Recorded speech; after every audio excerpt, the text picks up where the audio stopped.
All right, today we're diving into something huge, a treaty that was supposed to end all nuclear explosions forever. It's called the Comprehensive Test Ban Treaty, or the CTBT, and let me tell you, it's an incredibly ambitious idea with a really complicated story. So let's just get right into it. Imagine a treaty that nearly every country on Earth agrees is a good idea. A treaty designed to stop the creation of newer, scarier nuclear weapons. And yet, here we are, decades later, and it's still not officially international law. How does that happen? Well, that's the big puzzle we're going to piece together today.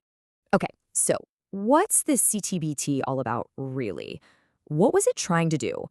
The goal itself was actually pretty simple, incredibly direct, and if it worked, unbelievably powerful. I mean, just look at how clear this language is. There's no gray area here. This right here, Article 1, this is the absolute heart of the treaty. It's a simple promise. No more nuclear test explosions. Period. No wiggle room, no loopholes. This one sentence was designed to freeze the development of nuclear weapons right in its tracks.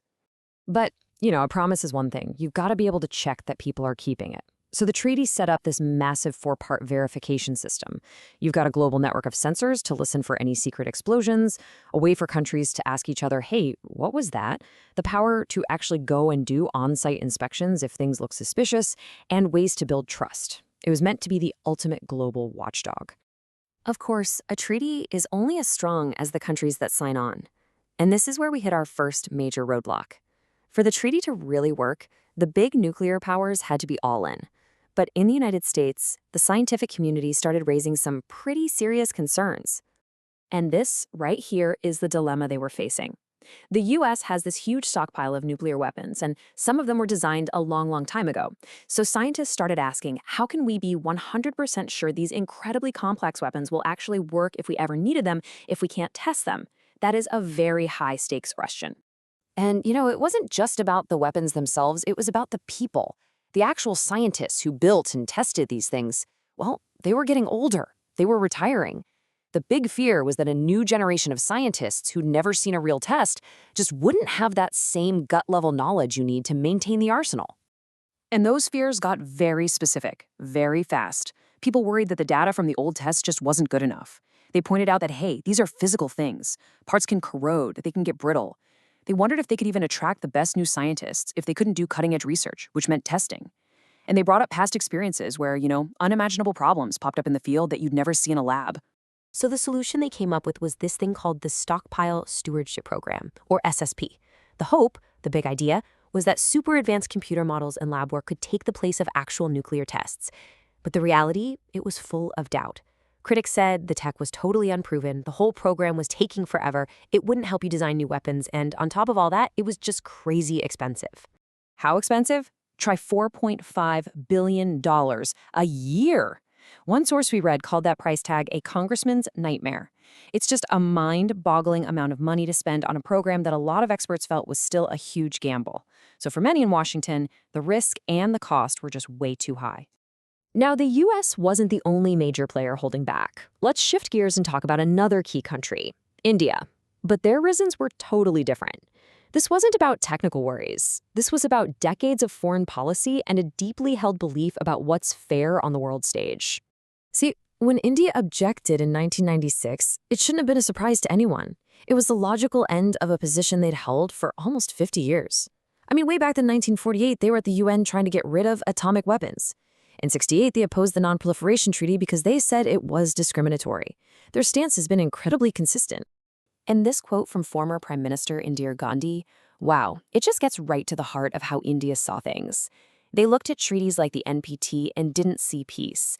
They saw a system where the nuclear haves got to freeze their advantage and make sure the have-nots could never, ever catch up. A permanent two-tier world. So for India, it all boiled down to this one unwavering demand. A treaty that just banned testing? Not good enough. Why? Because that would just lock in the massive arsenals of the existing nuclear powers. India drew a line in the sand.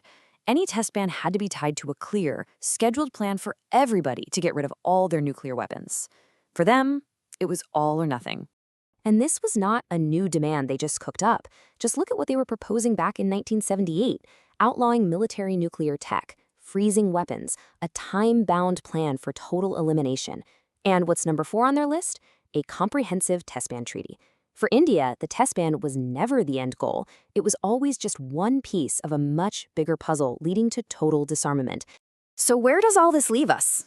Well, you've got one global power worried about the science of its aging weapons, and another global power demanding that the treaty be part of a much bigger plan to get rid of all nukes. The result?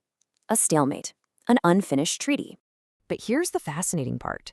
Even though the CTBT isn't legally in force, it has had a massive, massive impact. It's created what we call an international norm. Basically, it's created a powerful global taboo against nuclear testing. Think about it. Besides North Korea, no country has set off a nuclear test in this entire century. So the treaty acts as this powerful moral statement, even if it doesn't have the full force of law behind it.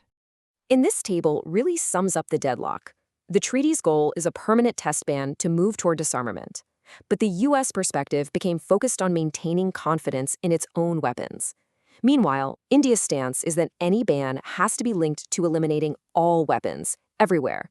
It's just three fundamentally different ways of looking at global security. Which leaves us with this final lingering question.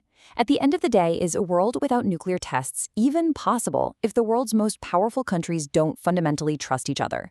The US doesn't trust its weapons will work without testing. India doesn't trust the big powers will ever give up their weapons without being forced to. The entire story of the CTBT is really a story about mistrust. And it suggests that until we solve that problem, the treaty to end all tests might just stay what it is today, a beautiful idea still waiting for its time.